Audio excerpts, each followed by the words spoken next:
Kitchin. Well, February is American Heart Health Month, so what are the top 3 diets for your heart health? Dr. Beth Kitchin, UAB nutritionist, joins us with possibly some answers. Now, I know this is from a U.S. News and World Report. One of these diets I'm a fan of is the Mediterranean diet. You talked a lot about. Me too. And the Mediterranean diet, the top 2, they actually tied for first place.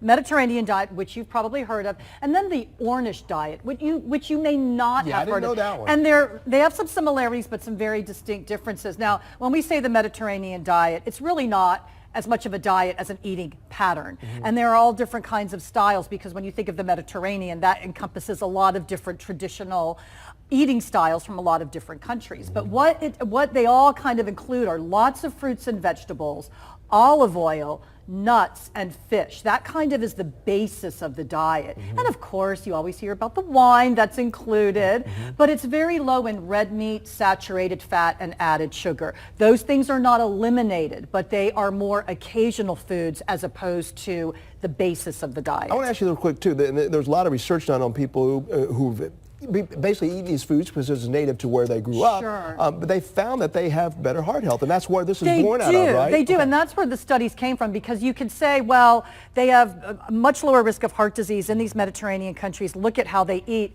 That doesn't mean the diet's causing that. But those diets from the 60s or those studies from the 60s really have borne out into more structured studies that have showed that, yeah, there's probably something there with the way they're eating. They're very healthy, and they live in beautiful countries. That probably doesn't hurt. No. What is the Ornish diet? The Ornish diet. This is a very interesting diet, Mike, that goes back many decades and is very, very strict, low-fat diet. We hear so much about low-carb diets. Ornish is really low in fat. It's almost vegetarian. Whole grains, low-fat dairy, again, lots of fruits and vegetables.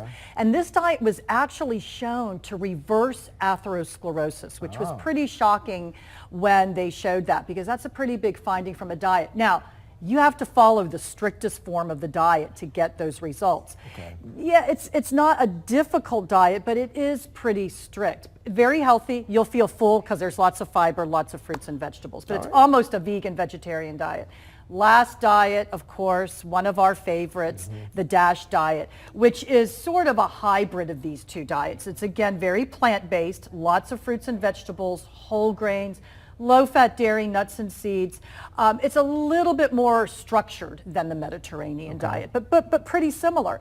So now there are other diets that came in the top 10. These were the top 3. The vegan diet scored pretty high, but these were the top 3 because they, first of all, can help to lower your risk of heart disease, lower cholesterol, lower blood pressure, but they're also not as hard to follow as some of the other diets, except maybe Ornish. So, but notice that they're all plant-based. That's what they all have in common. But go to the U.S. News and World website. You will find these diets. You'll find recipes, meal patterns, all kinds of great things to help you actually do it. All right. Well, let's get on it. We got to improve our heart health. Thank you, Dr. Beth. That's right. Thanks a lot, Mike. All right, JJ, stand.